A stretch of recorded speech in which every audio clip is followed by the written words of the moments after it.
Zap Crypto. Tous les jours, toute l'actu au même endroit. Bon visionnage! Et n'oublie pas de nous soutenir, abonne-toi et active la cloche pour ne pas manquer le prochain Zap Crypto. Voilà, ça pousse, mais vers le bas.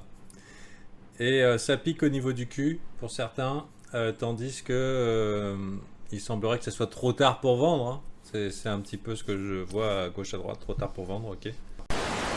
Le Crypto Fear and Greed 19 dans l'extreme peur, Social Index sur up mais pas à fond, et le Market Order Flow qui recherche des achats ce matin en fort achat, puisque la zone est pour l'instant défendue, on a rebondi, on est autour de 39 000, mais ça reste comme d'habitude en rebond technique. Donc dans la journée, on pourrait même se payer le luxe de revenir pourquoi pas à 40 voire 41, mais grosso modo voilà, ce genre de bougies impulsives qui sont aussi faites pour déstabiliser le marché. Aujourd'hui, alors le Bitcoin résolution baissière, donc réveil des vendeurs au niveau du volume. Juste ici, on retrouve un volume croissant depuis plusieurs jours sur le volume vendeur, tandis que le volume acheteur connaît un volume décroissant, donc les vendeurs se réveillent.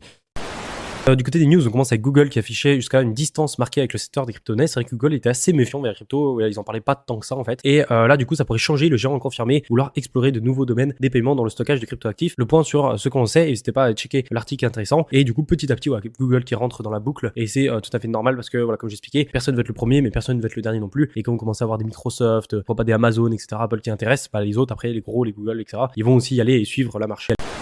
Pour l'instant, la tendance est clairement baissière. Au niveau d'Ishimoku, on va arriver sur des zones de support et on va surtout arriver au niveau d'un signal qui deviendra clair que la tendance est baissière weekly. Oh mon dieu. Bon, personnellement, j'en ai rien à foutre. Avec CryptoRank qui met en avant qu'on a eu pas loin de 716 millions de positions liquidées au niveau des longs, et ça s'est fait en grande majorité du côté de Binance, OKX et FTX. On voit que les produits dérivés absolus désormais, Bybit, BitMEX et tout ça, sont un peu moins au centre des liquidations, ce qui laisse aussi sous-entendre que les échangeurs savent exactement comme d'habitude où appuyer sur quel bouton pour venir liquider un maximum de particuliers, et ça c'est aussi de l'argent qui finit par indirectement retomber dans leur poche, donc faites attention à ça. Pour l'instant, toujours aucun signe de bottom. Ici, il y avait la possibilité d'en instaurer un si on faisait un second creux pour justement instaurer le W, chose qui ne peut plus être fait ici, enfin depuis les 39 600. Ensuite, autre news au niveau des Américains, 300 banques américaines de taille moyenne proposeront de l'investissement en Bitcoin sur appli mobile d'ici la fin du premier semestre 2022. Pour l'initiative, et comme j'expliquais, les Américains sont plus aptes à faire ça parce qu'ils ont plutôt une mentalité d'investissement comparé un peu à la France où on investit beaucoup moins qu'au niveau anglophone. L'analyse technique, alors pour l'instant, on est en train effectivement de casser à la baisse la fameuse zone ici des 40 000 $. La semaine n'est pas terminée, mais pour l'instant, ça se passe, voilà, pas terrible.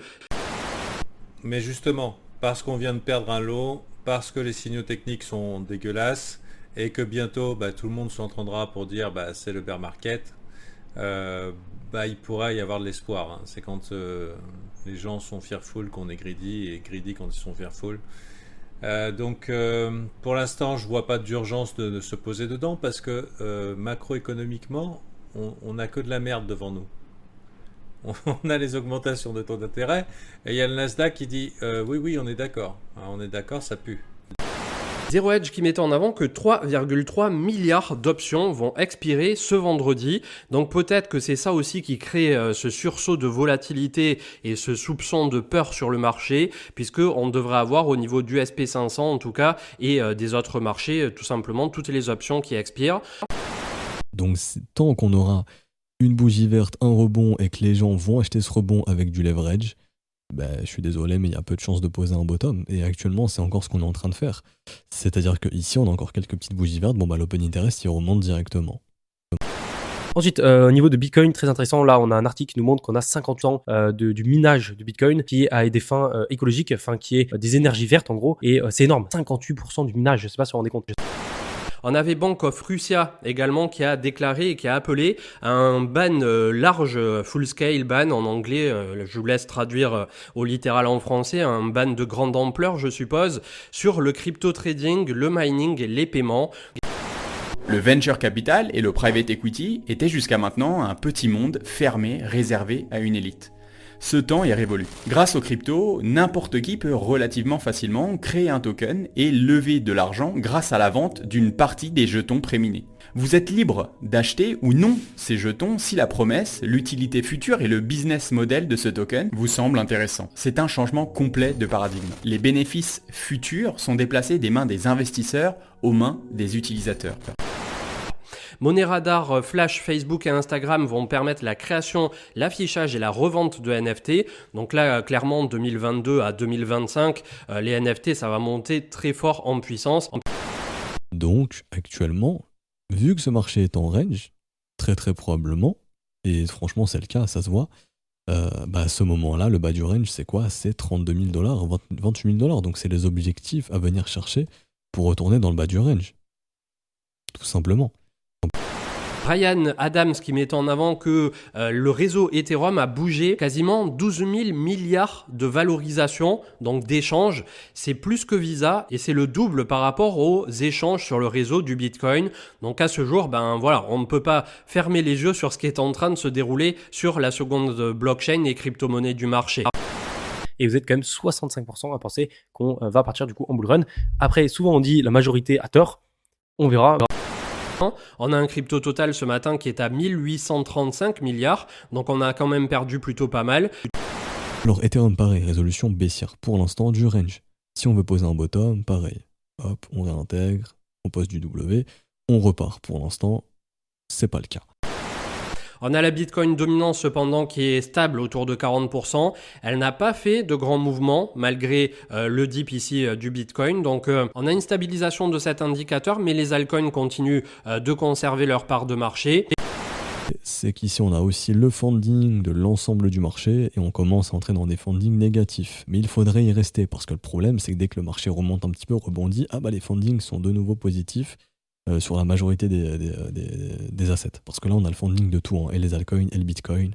Et ce qu'il faudrait, c'est rester dans un funding négatif, plus ou moins sur une période assez intéressante. Par exemple, comme cet été, sur le bas du range d'ailleurs, où on avait un funding négatif sur l'ensemble du marché. Ensuite, on va passer rapidement au niveau des actus. On commence avec l'Union européenne. J'en parlais tout à l'heure. Le régulateur des marchés envisage l'interdiction du minage en preuve de travail. Alors, c'est le vice-président de l'autorité européenne des marchés financiers qui a proposé ça. Et je ne sais pas si ça va se faire ou pas, mais c'est dans leur tête, dans leur idée. C'est possible et ce serait vraiment dommage parce que du coup, on aura un bannissement du minage, du proof of work. Alors, pas du tout du minage, mais voilà, du proof of work comme on a eu en Chine. Et ça poserait de gros problèmes au niveau de Bitcoin. Ça, c'est sûr et certain. Ça impacterait fortement le marché, c'est sûr et certain. Un peu comme on a eu avec la Chine. Le problème, c'est que voilà, ils disent que ça pollue trop, etc. Et ça vient de la Suède un peu, où ils disent qu'ils pourraient pas atteindre, je crois, c'est les accords de Paris, parce qu'en fait, ça pollue trop au niveau du minage. Mais comme on l'a vu avant, il y a 56% de l'énergie Bitcoin qui est utilisée avec de l'énergie verte, donc c'est pas aussi polluant que ça en a l'air. Et il y a plein d'autres alternatives, le proof of stake, etc. Après, Bitcoin ne pourra pas passer en proof of stake, enfin, c'est très compliqué. Il restera sûrement et même tout le temps en proof of work. Et du coup, plus il va grossir, plus forcément il va polluer. Donc ça, on verra comment ça va se passer du côté des États. Mais au niveau de l'Europe, pour l'instant, ça paraît d'être très très bien parti. Et toi, tu es bière ou tu es boule? Dis-nous en commentaire.